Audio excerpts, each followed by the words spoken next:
What up, what up, what up, what up? This is Stuart here. I'm still at work, still at school, while you lot are all at home chilling. So, this is your first video of the night. We're going to be focused on Ambrose Pare.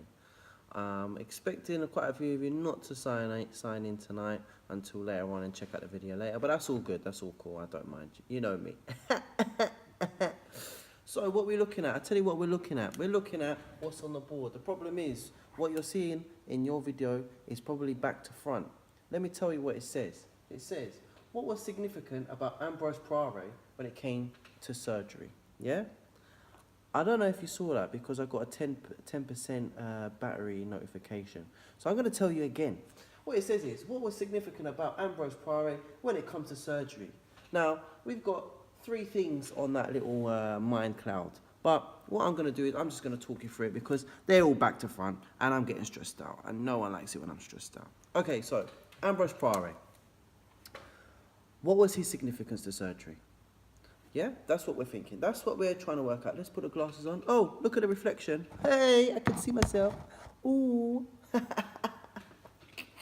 Hey, let's put this like that. Yes, that's better, isn't it? That's better. You know, can't see my eyes. I've got small eyes anyway, but it's all good. It's all good. It's all good.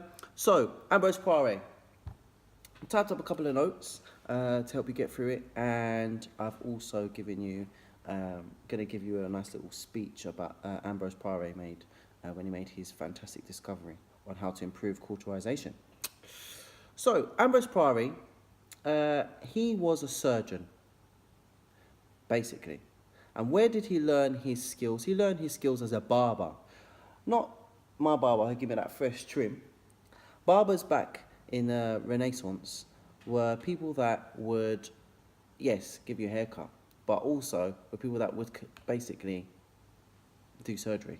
Yeah? So barbers were surgeons. Surgeons were barbers. So when you go and get your fresh trim, just tell them, look, listen, hey, don't give me an Ambrose Pare.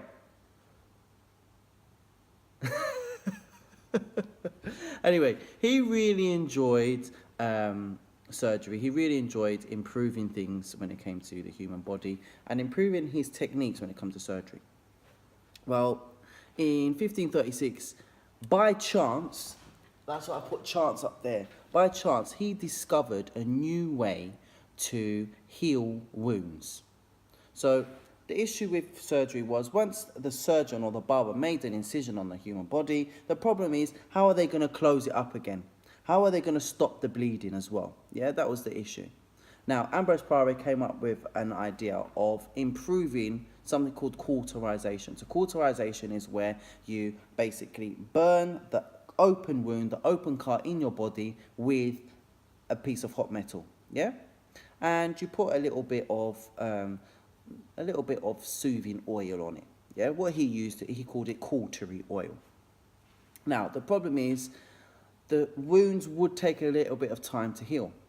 Now, one day, Ambrose Pare, what am I talking about? Oh my God, and it's live as well. Ambrose Pare one day ran out of this cautery oil that he would use to help heal the wound. So he had to use something known as a soothing digestive, which is basically like a big mass of gooey, soft stuff, yeah? A little bit like, I don't know, a little bit like mashed potato. It's not mashed potato, he didn't put mashed potato on it, but it's called a boiled poultice, yeah? So it's a soft mass, and it was made of yolk and rose oil. And he put this on the wound because he ran out of the cautery oil. He healed, basically he was working on some patients, put this on them, went to bed and was stressing out. Next day, woke up, went into his surgery and found that all of the patient's wounds had healed really, really well. He was so surprised. He was like, oh my gosh, I've improved cauterization. I'm sick, I'm a G, I'm Ambrose Pare. That is why he's significant. He's significant because he improved cauterization. He improved surgeons' abilities of closing up wounds with his new form of cauterization using soothing digestive liquid, which was made of yolks and rose oil. Now, the other reason why he's significant to surgery is because he came up with the idea of ligatures. He used cat guts. Oh, yes, cat guts. Cat got your tongue? Or cat got your guts? He used cat guts to tie up arteries in the body so that they'd stop bleeding. So when he's doing an amputation, let's say he's going to chop off my arm. My arm. He'd use cat guts to close up the arteries so that I wouldn't bleed to death. Yeah, that's what he did. And this was revolutionary. It's fantastic. Everybody loved it. It was brilliant. Yeah, that's why he was important to surgery, because he helped stop bleeding. So he helped stop bleeding. Yeah? Okay. Now, some of you are making silly comments. I will take the comment box off of this, you know. Anyway, so the two reasons why he's important to surgery is, number one, he improved cauterization by using yolks and rose oil. He'd found this out by chance. And number two, he used ligatures made of cat guts to stop arteries from bleeding. Everybody loved it. Everybody thought it was fantastic. I'm just going to take you to one more thing before I finish off. A little something that he said.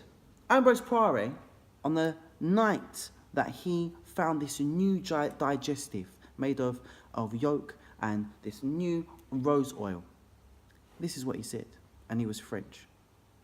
I observed the method of other doctors and surgeons dressing gunshot wounds, which by application of oil with a hot metal closed up these wounds. I became very, very worried about this. One day, I ran out of the cautery oil. So I used egg, oil of roses, and a little bit of terebinth. The night following, I could hardly sleep at my knees, fearing lest that for want of cauterizing, these patients would die. I had not used this technique before, so early I awoke. Where beyond my expectation, I found those on whom I had used this new digestive medicine to feel no pain, and their wounds not inflamed and tumor-free. And that is when he realized he was a G. Was he completely the best surgeon at the time? His ideas didn't actually save many people because they didn't know about germs. Yeah, they didn't know about germs. And because they didn't know about germs, when he was closing up the wounds, he was actually trapping bacteria, which caused infection to run up into the patient's body and kill them. Yeah? The ligatures didn't reduce the death rate either. So with the ligatures, and along with the germs from the surgeon's hands, which were normally unclean, wounds that were left untreated, and lots of people were still dying. That doesn't mean he wasn't significant. He was significant because, number one, he came up with an idea to improve cauterization, and number two, he came up with ligatures.